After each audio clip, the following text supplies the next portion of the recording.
Welcome back to the Gridiron Expert. We have broken down the projected win totals for every Power 5 conference except for one. And that one is the mighty and unpredictable and wild Big 12. And today we're going to break it down. We're going to break down the projected win totals for this conference, a conference that features 4 newcomers, a conference that will feature Oklahoma and Texas for the last time. It's going to be a whole lot of fun. So let's go ahead and dive into it. Welcome back to the Gridiron Expert, guys. We're so glad that you could join us today. As always, please continue to like, comment, subscribe, share our videos, and of course, check out everything down in the description below, including our expert picks, where we will share you some of the best plays from these win totals over on our website, thegridironexpert.com. You do not want to miss out on that, and you don't want to miss out on any of the future content we have coming for you over these next few weeks, including game-by-game predictions for every single Big 12 team and every other college football team in the country. Because, guys, the season never dies here at the Gridiron Expert, and we want you to become a part of our GE Nation. So let's take a look at these numbers, bring them up, brought to you by DraftKings. It's no surprise to see at the top, it is Texas and Oklahoma with the highest win total odds. Texas and Oklahoma both coming in at 9.5 in their last years in the Big 12 before moving over to the SEC. Texas is a team that, again, is loaded with talent. A lot of returning starters coming back for Steve Sarkisian. Quinn Ewers back at quarterback after showing a lot of flashes of brilliance last year in his first year with the Longhorns.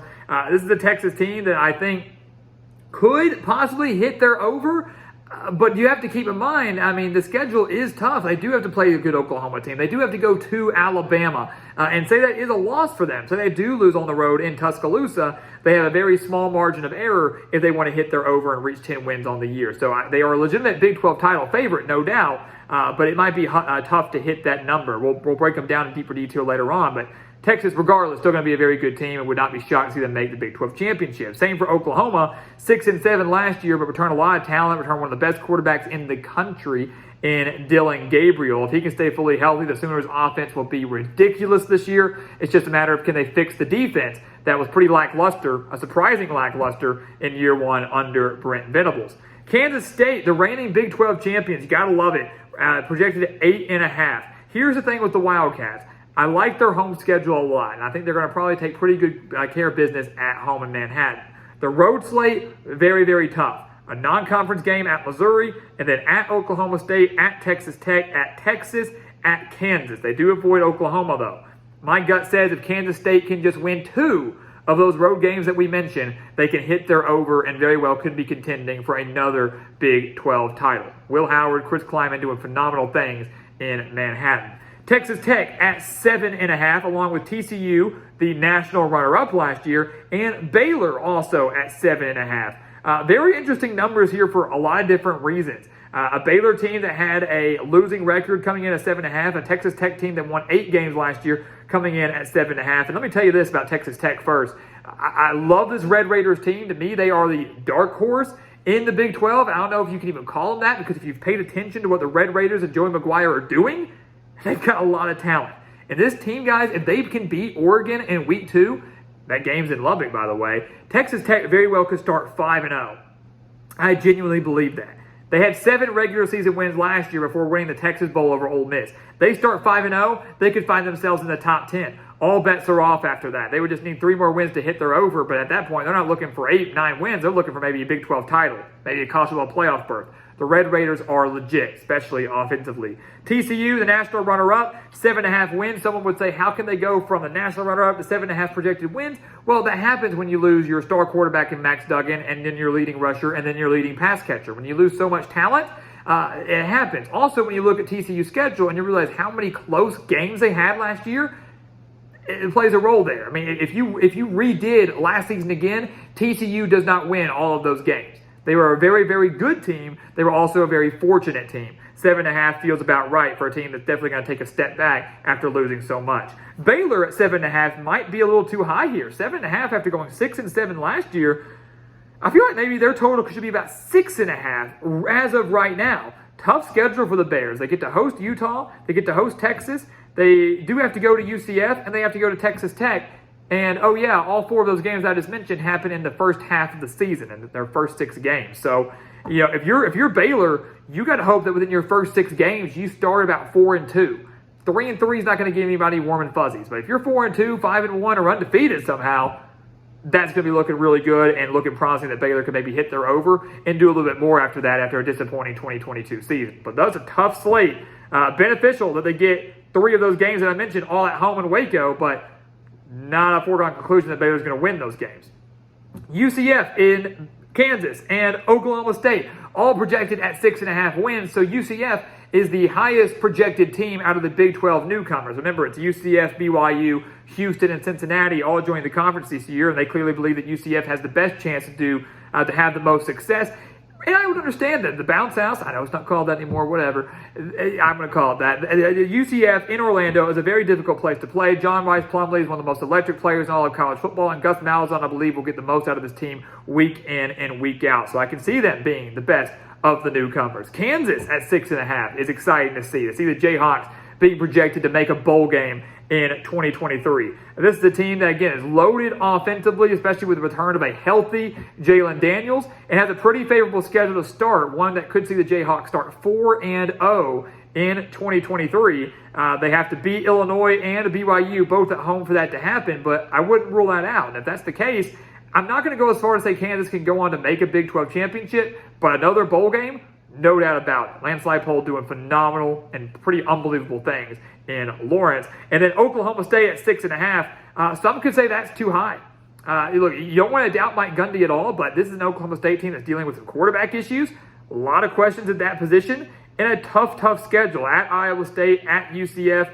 A couple tough road games there. And then although they do have a couple of favorable home games, I would say that on paper, all their home opponents, most home opponents, I should say, are better than the Cowboys. They're going to have to rely solely on that home field advantage to pull off a few upsets at home. BYU coming in as another newcomer, right at 6. Perfect number. I could see BYU making a bowl game. I could see them falling just short. Just because of how much they lost from last year. And yes, I know they added Keaton Slovis at quarterback. That's great. That's not going to solve all your issues. But also the fact that BYU's schedule, it's brutal. It's a gauntlet.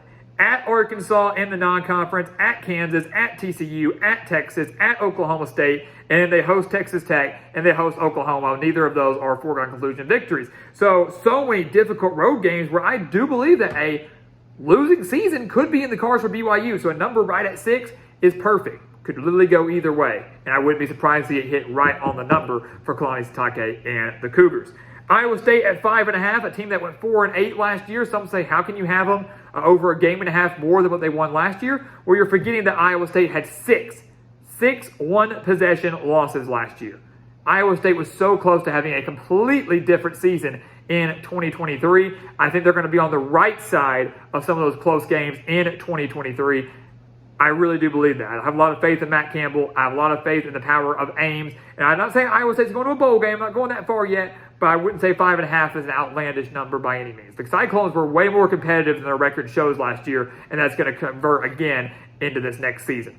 West Virginia, Houston, Cincinnati, all rounding out the Big 12 at 4.5 projected wins. Houston and Cincinnati, the other two newcomers. Kind of crazy to see Cincinnati, a few years removed from a college football playoff berth, only now being projected to win 4.5 games. But this is a team that's rebuilding. Genuinely, Luke Fickell, gone to Wisconsin, bringing in Scott Satterfield, who sure knows how to build programs, but might not be able to do it in year one with a much difficult schedule than they would have faced in the AAC, and also dealing with questions at quarterback and offense as a whole, as they only return 2 starters back on that side of the ball, and they have to travel to Pittsburgh in the non-conference, host Oklahoma, travel to BYU, and Oklahoma State, just to name a few. So it could be a rough outing for Cincinnati in year one. Houston, 4.5 projected wins. Again, very, very tough schedule. A schedule that could see them start 0-3, where they start with UTSA, TCU, and at Texas Tech in the first 3 weeks of the season. All going to be very, very tough games. Houston needs to hope they go at least 2-1 of those to get off to a strong start. Otherwise, it could be brutal because after that, Texas, at Kansas State, at Baylor, at UCF, very tough road environments that could lead to a rough year in Dana Holgerson's return to the Big 12. Remember, he used to be the coach at West Virginia, left for Houston. Now he somehow finds himself back in the Big 12. And then West Virginia, 4.5. Look, this will be the last year for Neil Brown unless he pulls a rabbit out of his hat, because the Mountaineers very well could be 1-4 before their bye week. In those first couple of weeks, they go to Penn State, they play Pittsburgh, they play Texas Tech, and they play TCU. I believe that West Virginia will be underdogs in all a couple of those games, and then they play at UCF and at Oklahoma and at Baylor. It's going to be a rough go-around. It's going to be a rough go-around for Neil Brown. So unless they can find some magic offensively, this might be the last year for him. He could easily get fired mid-season. I don't want that to happen for West Virginia, but a rough start almost feels inevitable.